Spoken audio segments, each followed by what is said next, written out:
my name is David from Sports on the Vlog, and there's another episode of Summary of Sports Weekend. In today's video, we will be mainly focused on the biggest disappointments of this weekend and the biggest surprises of the weekend. Also, I'm going to mention the best game of this week too. Arsenal Southampton draw 3-3. That's another week in a row when Arsenal disappoints us. At this point, they're on their way to lose the championship of Premier League to Man City. Especially after this and much after where they lost to City 4-1. They're still 2 points above the City, but they have 2 matches more than City, so there is small possibility that City is not going to take their chance. In terms of the match between Arsenal and Southampton, they were already in bad situation already after 14 minutes, where firstly Alcaraz scored for Southampton in the first minute of the match, and then Theo Walcott scored another one at 14 minutes. Arsenal answered at 20 minutes by the Martinelli's goal, but they couldn't score after that.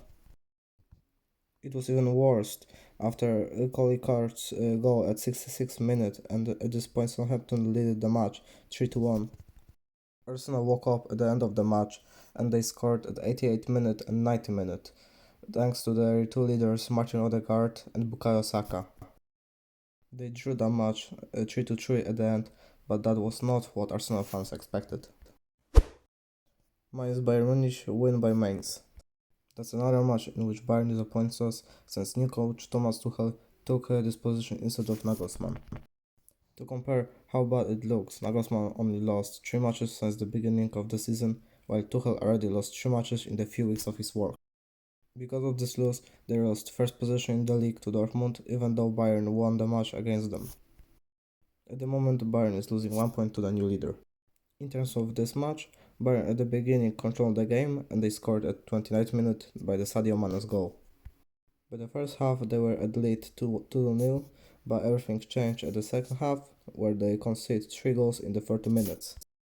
First at 65th minute, second at 73rd minute, and third at 79th minute. Players who scored that goals are Ajgora, Barreiro and Carvial. There is 2 small disappointments in terms of this week. But if anyone follows La Liga, then they knew that these matches weren't guaranteed, but still they are disappointing. Firstly, Real Madrid lost their match 4-2 to Girona, and then Barca lost their match as well, 2-1 to Rayo Vallecano. As a Real Madrid fan, I was disappointed, but I knew that this match meant nothing because Real Madrid has already guaranteed place at Champions League. Also, they're not going to win the league anyway because of the big lead which Barcelona has of 11 points.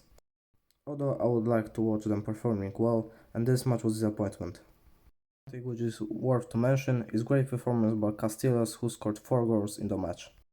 In the terms of Barca, as I already mentioned, that they have a big lead at the first position in the league, so they don't have to worry about that anymore. We can easily say that they won the league at this point, so the only one who can be disappointed are the fans who watched the game, but I wouldn't be if my team won the league anyway. Also, there is one good news for the Barca fans, and Lewandowski finally scored after a few bad matches. During this week there was few good performances by the teams, but the one worth it to mention was the match between Newcastle and Tottenham. This match made history as it was first time when Tottenham conceded that many goals in this amount of time. Newcastle were the lead 5-0 already after 21 minutes. Throughout this time, Murphy scored 2 goals, Joelinton 1 and Isaac 2 as well. Tottenham tried to do something and they scored 1 goal at 49th minute by the Hurricane, but it didn't help at all. Newcastle put the dagger into Tottenham by scoring 6 goals at 67 minute by Williamson, and they showed complete domination on the pitch. As a football fan, it was a great match to watch. Thanks for watching and see you in the next week.